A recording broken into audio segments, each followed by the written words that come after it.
Muito boa tarde! Estamos novamente aqui com você. Estava com saudade aí desse programa. Um grande abraço já a todos vocês aí, vigilantes, guerreiros e guerreiras que estão à frente de trabalhar na porta de entrada, não é na porta, onde começa a encrenca, não, a porta de entrada, onde o cara chega, né? Vocês que trabalham em hospitais, trabalham em posto de saúde, trabalham em algum hospital de campanha, trabalham em algum órgão, alguma instituição que está lidando aí com os reflexos da pandemia, do estado de calamidade que nós estamos vivendo, tá? Então, vocês são guerreiros porque além de exercer a função nobre, que é de impedir a ação criminosa, o que se tem agora? Qual é a estatística? As ações criminosas, elas diminuíram. O risco agora não é o crime, o risco agora é outro crime, ou seja, é o contágio, que também a saúde pública ela é um bem que é protegido pela sociedade, né? Ela é protegida pelas regras, pelo direito penal. E o vigilante agora tem uma função que ele não teve nunca na história, que é de realizar procedimentos para zelar para que o bem, que é a saúde pública, a saúde de quem está naquele ambiente de trabalho, naquele posto de serviço, seja protegido. E para isso é preciso realizar diversos procedimentos. E nem as empresas e nem os tomadores de serviço estavam preparados para isso, né? Olha que detalhe. E isso ninguém está falando, nem a Polícia Federal e nem as empresas. As empresas já eram meio tacanhas, né? Já são meio pré-históricas. Nem nos postos de serviço normais não se tem discussão de procedimentos habituais e permanentes de prevenção dos incidentes e das ações criminosas que ali podem ocorrer, que a gente chama de sinistro. Então, hoje a gente vai trabalhar diversos temas, diversos pontos, aspectos que ocorreram, que aconteceram na última semana, depois do meu programa, e que eu noticiei aqui, falei bastante e que foi alterado, que foi acontecendo, muitas coisas acontecem, né? Muito rápido e algumas coisas que dão um impacto que tem reflexo tanto previdenciário quanto trabalhista, e a gente está trazendo isso aqui para vocês ficarem sintonizados, né? Então é uma releitura dos fatos que ocorreram, né, sobre a ótica, sobre a expectativa, sobre a perspectiva do vigilante. É isso que a gente vai falar hoje aqui, tá? E antes de tudo, eu queria dizer que é muito importante você entender que não pode brincar, né? A gente não pode brincar com o vírus, a gente não pode brincar com a pandemia, por um motivo simples, e não é nenhuma questão de estar certo ou estar errado, né? Outra vez eu falei num vídeo, e aí eu recebi muitas críticas que eu estava dizendo que eu era contra o Bolsonaro, o presidente Bolsonaro. Não tem nada disso aí, nada disso aí. Isso aí é uma coisa emocional. Agora nós não podemos falar e nem tomar condutas emocionais.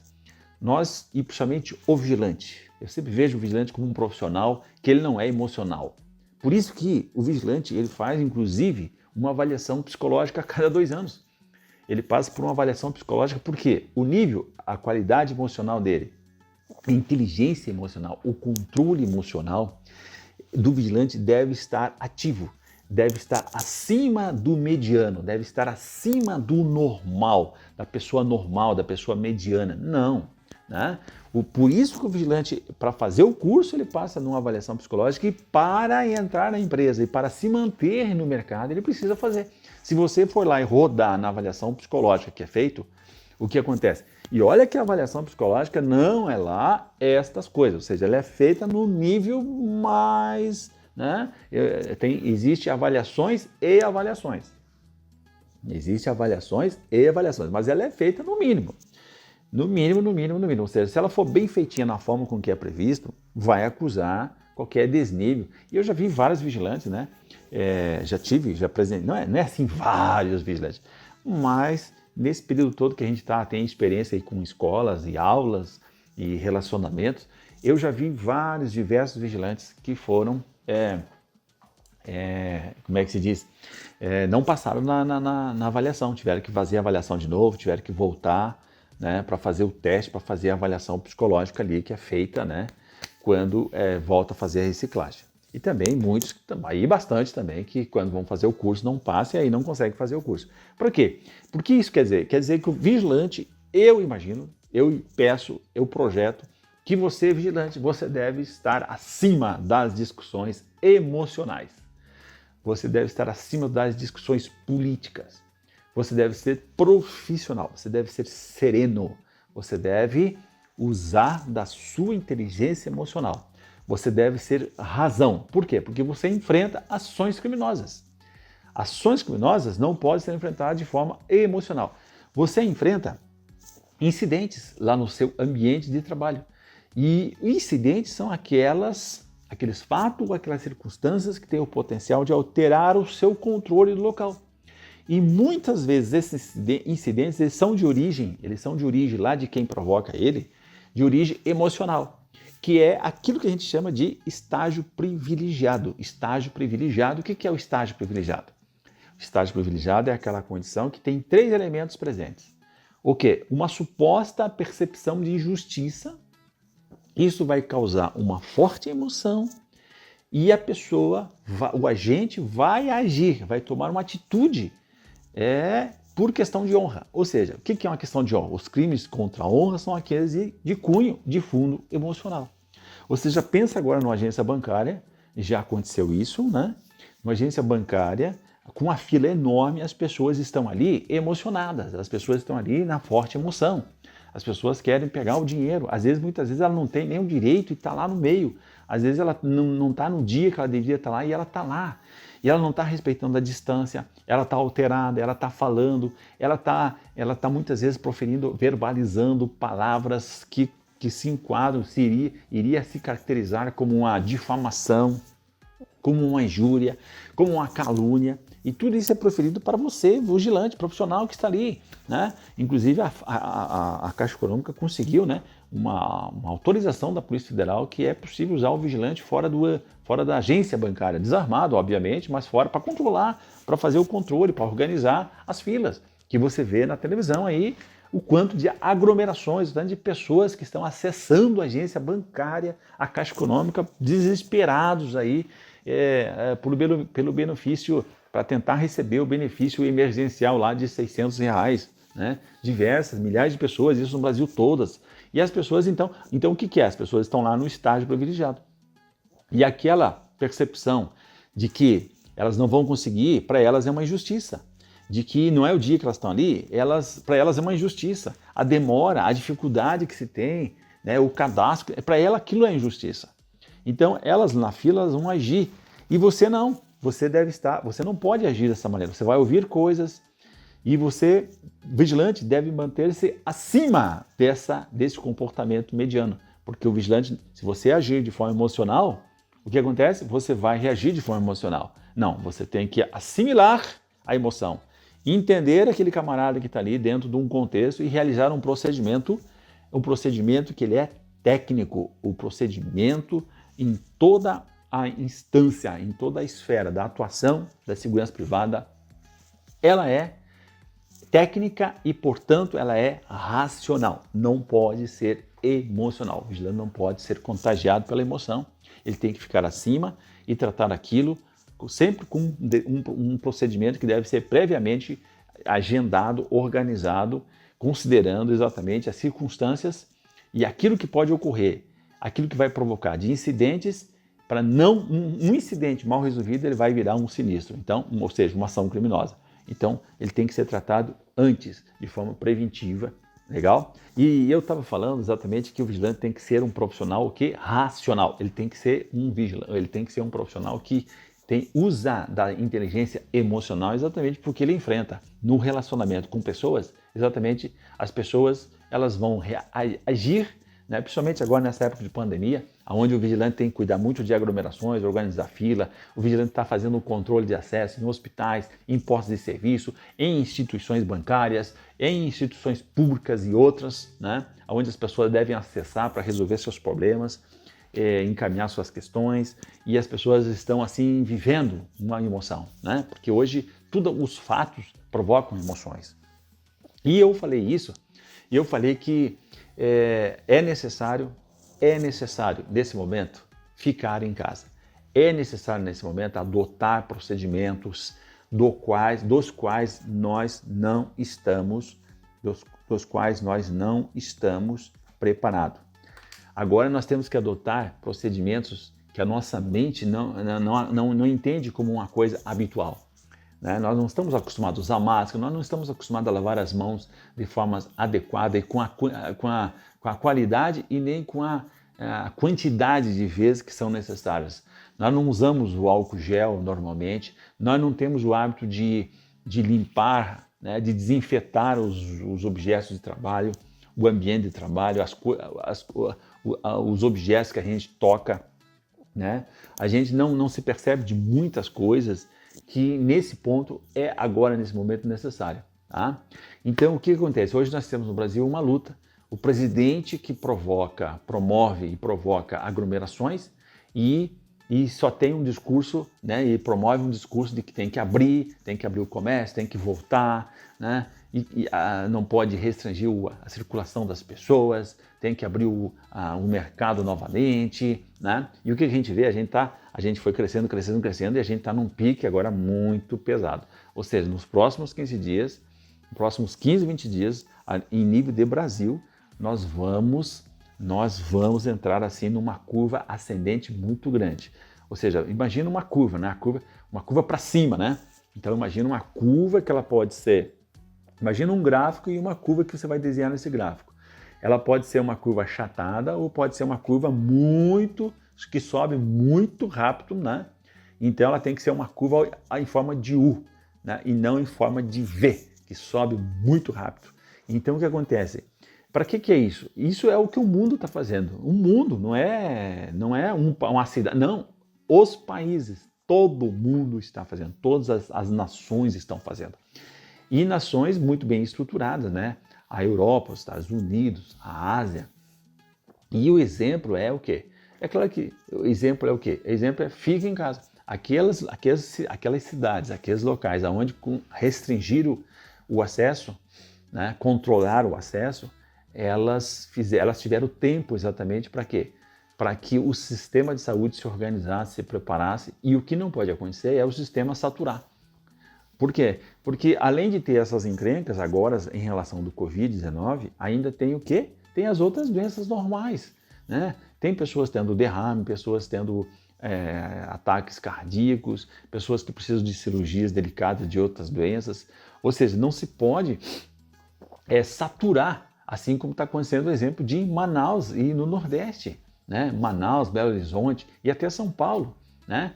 Então, isso agora, não sei se é certo, não sei se é certo, se é errado, mas o fato é o seguinte, que certo ou errado é o que nós temos que fazer, porque você vai correr o risco, você vai correr o risco de sair na rua sem necessidade, de não tomar os cuidados, né, de usar uma máscara, de pegar um álcoolzinho, de lavar corretamente as mãos, de orientar os seus familiares, orientar seus filhos, orientar seus parentes, seus amigos. Então cada um tem que tomar isso.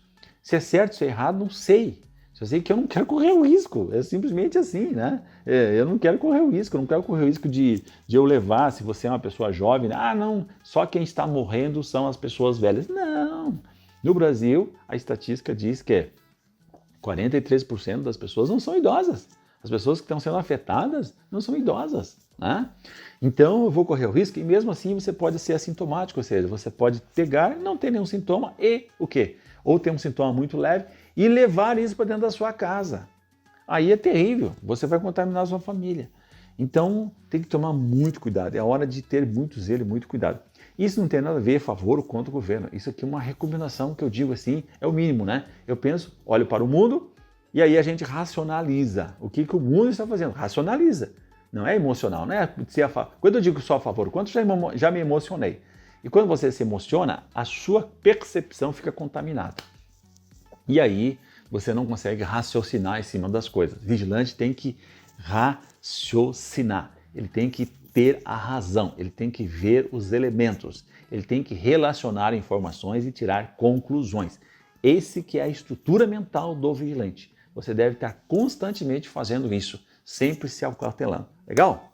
Muito bem, muito bem. Dito isso, vamos aí o que aconteceu no dia 29 de abril. O Supremo Tribunal Federal, ele julgou que o Covid-19 ele pode ser uma doença ocupacional mesmo sem comprovar o momento do contágio.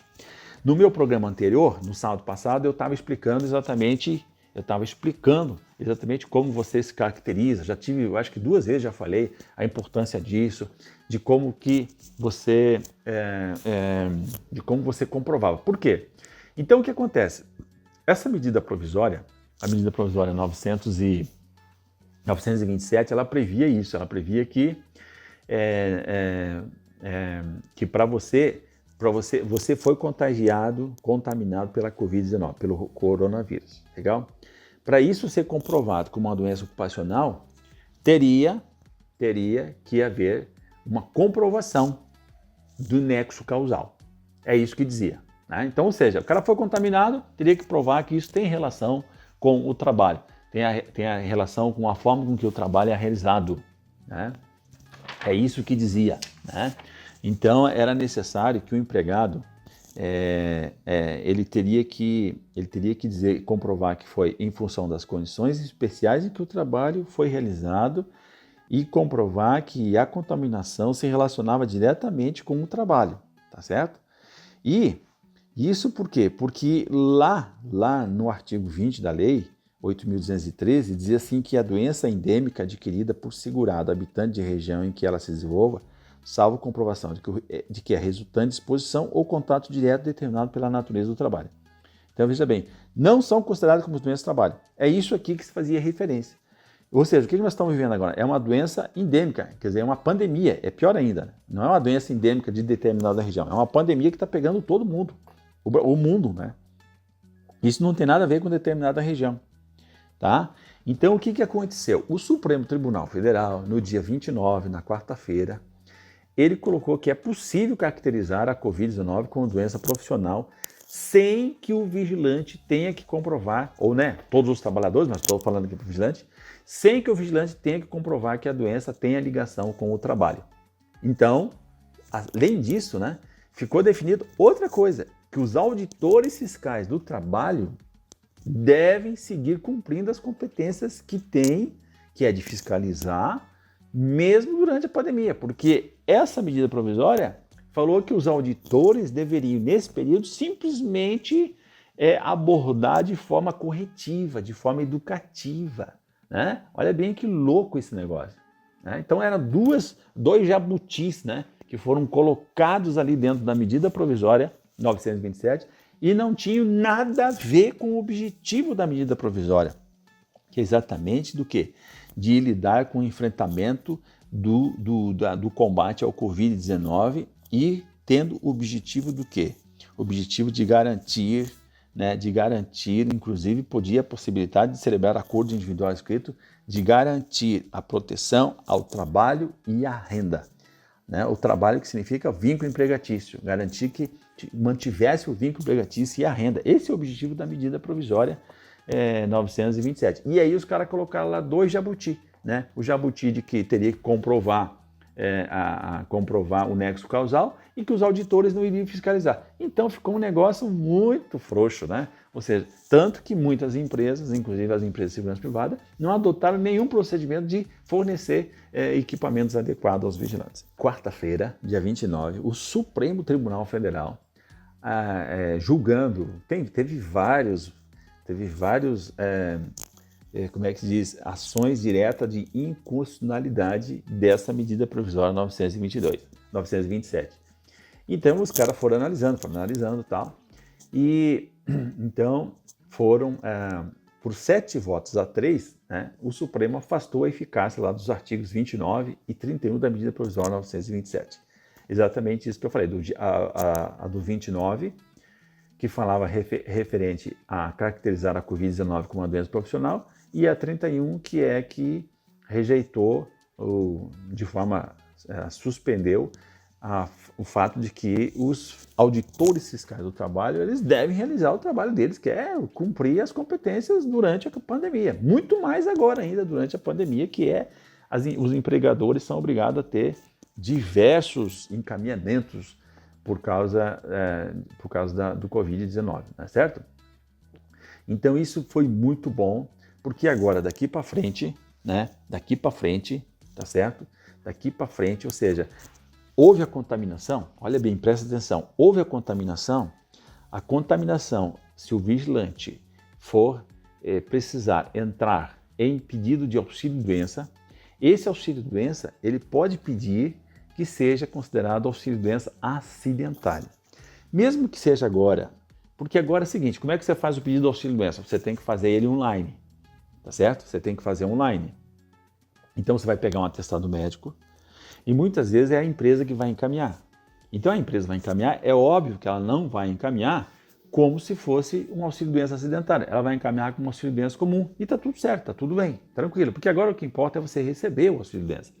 Porque tem mais de 1,1 milhões, 1,1 milhões de pedidos lá no INSS e 70% disso é de auxílio-doença. Então tem que encaminhar logo isso aí para você poder receber. Então o vigilante que foi contaminado pelo coronavírus e que está precisando se afastar do trabalho, o INSS vai desde logo pagar tudo, mesmo não vai deixar os 15 dias para a empresa, que é um benefício para a empresa.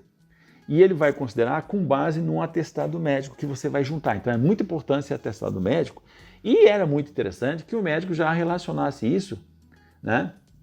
Já relacionasse a sua contaminação em relação ao trabalho que você realiza, tá certo? Você realiza lá. Por que foi julgado essa questão de que não é possível, né? Não é possível colocar a exigência de que é necessário comprovar o nexo causal. Por quê? Porque é impossível o vigilante ou qualquer outro trabalhador precisar em que momento ele foi contaminado. Mas é óbvio que isso tem a ver muito, a exposição tem a ver com o ambiente do trabalho, tem a ver com a forma com que o exercício do trabalho é realizado, né? Tem a ver com o trabalho mesmo, né? Conforme for o trabalhador ou o enfermeiro, tem a ver com o exercício do trabalho dele, né? Então, é por causa disso que foi retirado. Então, o vigilante, sendo contaminado, vai dar entrada no pedido e se não for considerado auxílio-doença acidentário no começo, não tem problema. Você pode pedir uma revisão depois, porque essa briga vai ser com o INSS na primeira vez. O INSS é que vai caracterizar como uma doença ocupacional. E depois vai dar o efeito onde? Um efeito trabalhista com a empresa. Então a empresa por si, quando ela encaminhar, ela não vai fazer isso, né? Porque ela não vai ter o reflexo. Qual é o reflexo que tem? É o reflexo da estabilidade por 12 meses quando volta a trabalhar, tá? E pode ter passível de uma indenização ainda. Por exemplo, vamos imaginar que o vigilante ele se contaminou exatamente porque a empresa não se acautelou, não tomou as devidas cautelas em relação a fornecer os equipamentos adequados ao vigilante, seguindo as normas regulamentadoras de segurança do trabalho e do ambiente do trabalho. Então, é dever da empresa fornecer álcool gel, luvas adequadas, máscaras adequadas, né? E outras né? Condições de que, de repente, o ambiente do trabalho lá, depende da circunstância, obviamente, seja desinfetado, que tenha álcool gel que passe lá nas maçanetas, nos equipamentos utilizados. Então, é necessário que haja, que a empresa se acautelou e entregou isso, né? É um IPI, é um equipamento de proteção individual, que, como eu falei, as empresas não estavam preparadas e nem os tomadores de serviço em razão pelas novas funções que o vigilante acabou exercendo e está exercendo nesse período, tá? Então, essa possibilidade do vigilante ser infectado e alegar que foi uma doença adquirida ou desencadeada em função das condições especiais em que o trabalho é realizado ou com ele se relaciona diretamente é muito grande, né? Então, isso eu já disse outras vezes, você pode comprovar isso através de fotos, você pode já no seu trabalho tirar fotos, gravar, né? Registrar, caracterizar essas condições, tá? Agora, depois que você entrou no auxílio-doença, depois que você volta, daí você pode ir lá no INSS pedir uma revisão e requerer que seja, olha, não é auxílio-doença comum, tá? É o auxílio-doença B91, que é o auxílio-doença acidentário, que vai dar o efeito do que? Da estabilidade do emprego, que é um baita do benefício, considerando o número grande de desempregos que vai ter depois quando entrar na crise econômica. Agora nós não entramos ainda na crise econômica, nós estamos na crise de saúde pública e é claro que obviamente tem um reflexo econômico grande aí, mas o troço, o tsunami ainda está para frente, a tempestade ainda está para frente. Por quê? Porque essa crise de saúde ela tem data para terminar, ela não vai existir para sempre, nós estamos aqui entrando no, vamos dizer assim, no olho dela, no olho do furacão agora, vai passar. É igual uma tempestade, ela dá o pique e depois baixa. Só que a crise econômica, ela é mais longa, né? A gente entra dentro dela e tem um U para a gente voltar. É em forma de U, não é em forma de V, né? Ela V, bate e volta. U não, ele desce e tem o fundo do U. O fundo dela é longo, ela vai exigir, ela vai exigir mais, segundo os economistas, ela vai exigir assim, uns 2 anos para retomar no pique que nós estávamos antes, porque vai vir muita, a crise não é econômica no Brasil, né? Ela é uma crise econômica mundial, todos os países vão entrar em recessão e isso não tem como evitar, porque os países agora estão gastando muito dinheiro para segurar vidas, para manter vidas, e quanto mais rápido isso acontecer, quanto mais rápido a Covid-19 for controlada, menor vai ser o efeito econômico, né? Então, quanto melhor for feita essa quarentena, mais rápido a gente começa a enfrentar as questões econômicas, só que com margem maior de solução, com margem maior, com alternativas maior. Pior é você ter que fechar tudo de repente, depois que a gente já fez um processo mal feito, ter que fazer tudo de novo. Aí vai ser a desgraça, vai ser o inferno na Terra, tá? Então, esses casos aqui, essa decisão foi muito forte e suspender a função sancionária lá de fiscalização da auditoria não faz sentido nenhum, né, no pacote que foi colocado para combater os riscos econômicos da pandemia. Né? Sabe por quê? Porque já deixaria os trabalhadores desprotegidos sem apresentar os benefícios no combate e da doença. Né? Então é muito triste essa ideia, esse jabuti que foi colocado ali. Tá? E principalmente porque não teria como a pessoa, os trabalhadores, o vigilante, comprovar. Seria uma prova dos infernos, né? Porque como é que vai comprovar que você... em que momento você foi contaminado e tal. Então não teria lógica, não teria lógica essas questões, tá? Então isso foi muito bom, tá? Essa foi uma decisão que aconteceu e também aconteceu também lá na semana passada o fim do contrato verde e amarelo e aí muitas coisas voltaram, que é o que a gente vai falar aí no quarto e último bloco, tá legal? Aliás, no último bloco não, né? No quarto bloco que antecede o último bloco ali, a gente vai falar das alterações que ocorreu aí com o fim do contrato verde e amarelo. Então aí entra em cena algumas coisas que eu até falei que estaria funcionando em relação ao recebimento das parcelas e ao desconto que teria do seguro-desemprego de 7,5% das parcelas do seguro-desemprego iria se descontar 7,5% que valeriam como contribuição para o INSS e agora isso caiu fora. O seguro-desemprego voltou a ser como era antes da reforma lá, tá legal? Então aquilo que eu falei, né? Agora a gente vai falar da MP 905 que foi revogada também. E aí, o que interessa ao vigilante aí nessa, né? O que interessa aí na medida provisória? A medida provisória 905, ela ficou conhecida por causa do contrato verde e amarelo, que não afetou nada do vigilante. Mas afetou no aspecto previdenciário. Por quê? Porque na época lá, o seguro-desemprego foi feito o seguinte relatório, né? Que sobre os valores pagos aos beneficiários do seguro-desemprego será descontada a respectiva contribuição previdenciária e o período será computado para efeitos de concessão de benefícios previdenciários.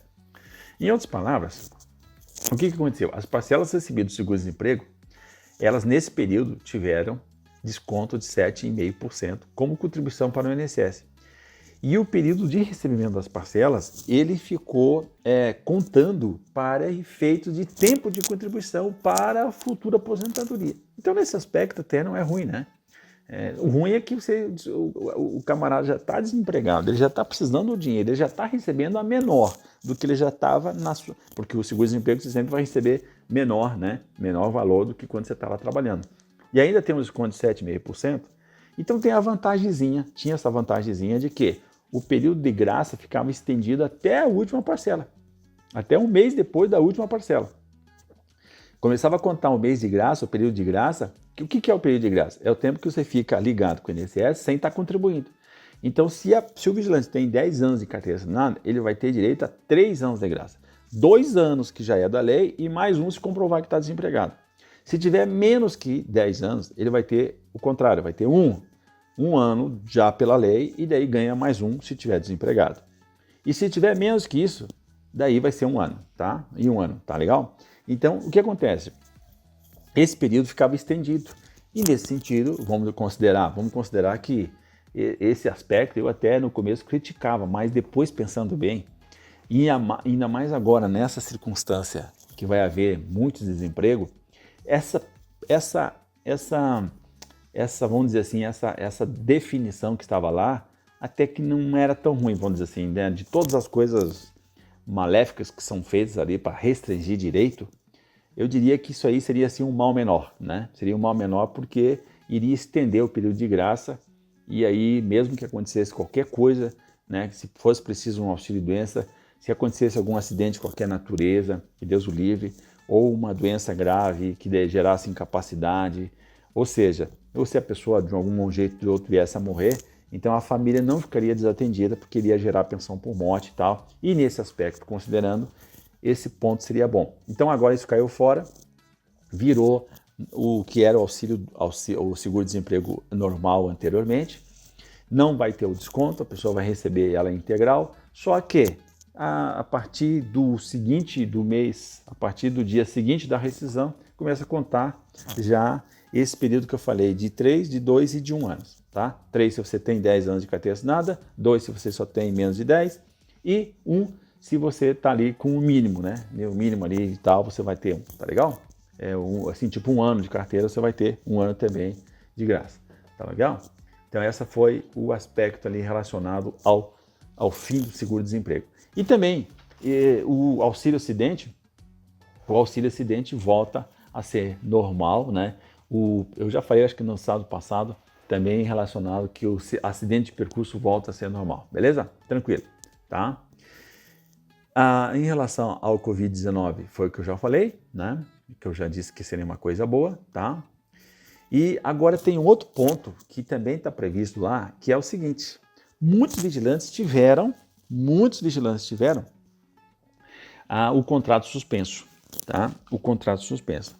E o contrato suspenso, ele funciona da seguinte maneira: o contrato suspenso, o vigilante que tem o contrato suspenso, a empresa pega, comunica, tem que fazer aquele acordo individual, a empresa comunica isso para o Ministério da Economia através do sistema e a empresa tem 10 dias para fazer isso.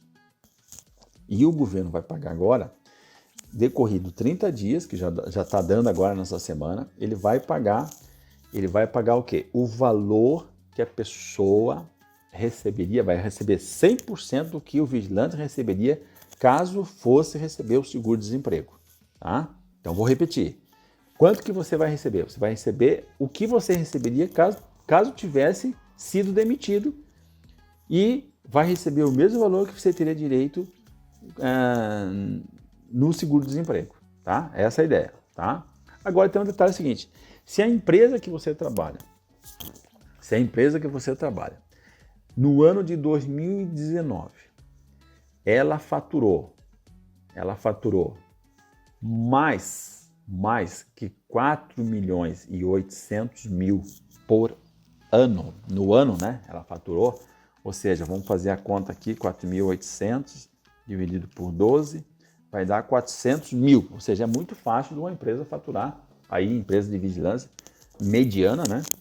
Faturar 400 mil por mês. Então, se a empresa que você trabalha, o faturamento dela é superior a 4.800.000 no ano passado, 2019, o que acontece? Ela tem que fazer uma ajuda compensatória de 30%. Né? Uma ajuda compensatória de 30%. E a questão é a seguinte: essa ajuda compensatória, né, ele terá como base Segundo a medida provisória 936, ela trabalha por base o salário. Ela fala que será por base o salário que o empregado receberia. E, na verdade, agora que vem a encrenca, porque muitas empresas estão calculando com base no piso salarial do vigilante. 30%. Eu vou pagar 30% e o governo vai pagar 70% do valor que ele receberia do valor que ele receberia se estivesse no seguro-desemprego. Então, veja bem, o governo está fazendo a conta, 70% do valor que ele receberia do valor do seguro-desemprego e 30% é a empresa que vai pagar. É uma ajuda compensatória, tá? É uma ajuda, né? Uma ajuda compensatória. É obrigatório para as empresas com faturamento acima de 4.800.000 no ano de 2019. Então, é aí que vem a pergunta. O vigilante vai pagar. As empresas já estão se organizando para pagar sobre o salário e não sobre a remuneração. Remuneração é o quê? A base da remuneração é tudo aquilo que o vigilante recebe, que é o piso salarial, mais o quê? Mais os adicionais. Adicional de seguro da periculosidade, do descanso semanal remunerado, da interjornada, do adicional noturno, das horas extras. Remuneração é a base que é considerado para calcular o FGTS e considerar o INSS, tá? Se tu olha na tua folha de pagamento, tu vai ver lá embaixo a base que é considerada para recolher o INSS e o FGTS. Então, isso ali que é a base, tá? Isso ali que é necessário, tá certo? Aquele valor que é necessário. Agora, eu vou passar aqui 4 ou 5 indicações de por que deve ser considerada a remuneração e não o salário. Embora a lei, embora a interpretação que seja dada lá, embora assim a escrita dela tá salário, ela usou a palavra salário, mas ela quer dizer, no meu entender, remuneração. Então a primeira indicação é que o valor a ser considerado para o governo calcular o benefício emergencial será apurado com base na média das 3 últimas remunerações do vigilante informado pela empresa lá no CNIS do INSS. É assim que funciona o seguro-desemprego. Pega sempre as últimas 3 e faz a média. A média do quê? Da remuneração. Porque é isso que é informado pela empresa lá, no CNIS, lá no INSS. Por quê? Porque essa remuneração é que serve de contribuição para o INSS e essa informação fica lá no CNIS, tá? Nesta média, o governo vai calcular o valor do seguro-desemprego a qual o vigilante teria direito e usando esse valor como base, ele vai pagar o percentual de 70%, como eu falei. Ou seja, dizendo assim, o vigilante deve receber 70% do valor que teria direito do seguro-desemprego, tá? Agora, se o governo vai usar como base a remuneração, por que a empresa vai usar o valor do piso salarial? Por que ela vai fazer isso? Não tem lógica, né? Não tem lógica. De um lado, o governo usando uma base e do outro lado, o quê? A empresa usando o piso salarial, que cara, vai dar uma diferença grande pra caramba. Numa média geral, nós estamos indo assim de 2.200, 2.100 para 1.300. Então, dá uma diferença, não dá? A gente estamos falando, só para lembrar, a gente falou que agora você vai receber uma ajuda complementar da empresa se você trabalha numa empresa que faturou acima de 4.800.000. Lá na medida provisória fala assim, tomar por base o salário, mas na verdade a gente está indicando que é remuneração, tá? E se o governo vai pagar o seguro-desemprego com base na remuneração, por que a empresa vai pagar com base no piso salarial, tá?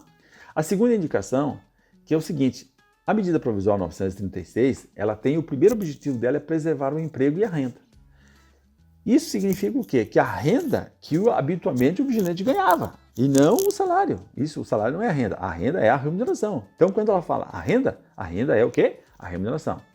E nesse caso, não tem como discutir, não é salário, é remuneração.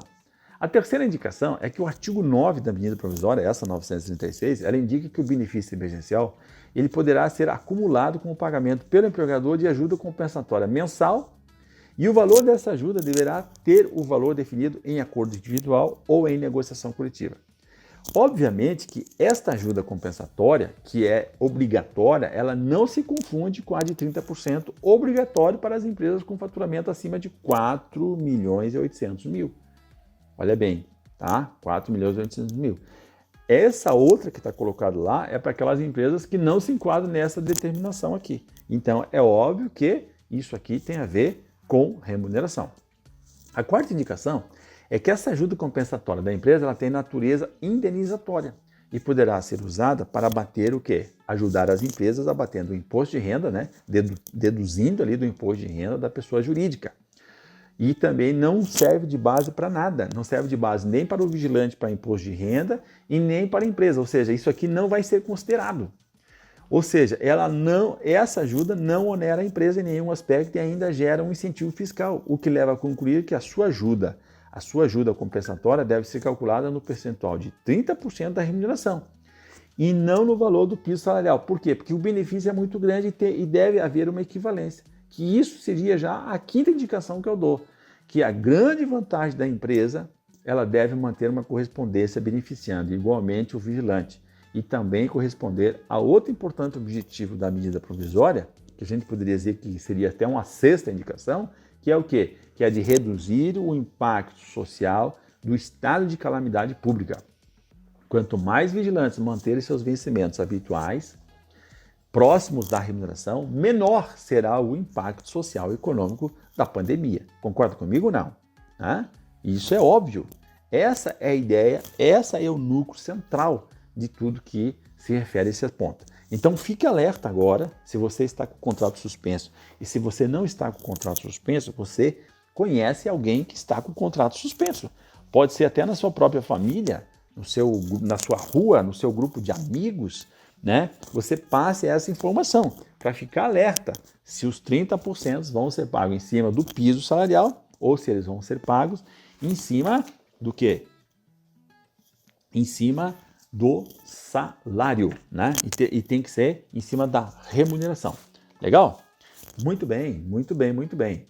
Se você tem alguma dúvida de tudo isso que a gente falou aqui, né? Se você tem alguma dúvida de tudo que a gente falou, você pode passar um e-mail, fazer uma pergunta, né? Ou se a gente não respondeu todas as questões, você pode mandar um e-mail aqui no e-mail da rádio mesmo, a gente vai repassar.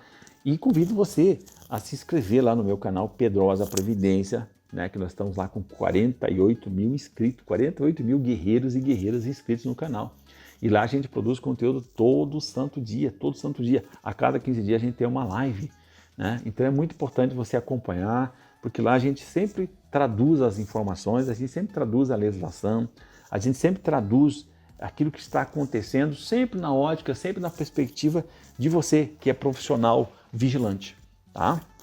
E ainda convido você a se inscrever no meu canal, a fazer parte do meu canal no Telegram, tá? Então você entra lá, você vai ver lá no canal no YouTube, lá onde tem o link para você participar lá do meu canal no Telegram. Por quê? Porque lá a gente vai falar de questões profissionais, né?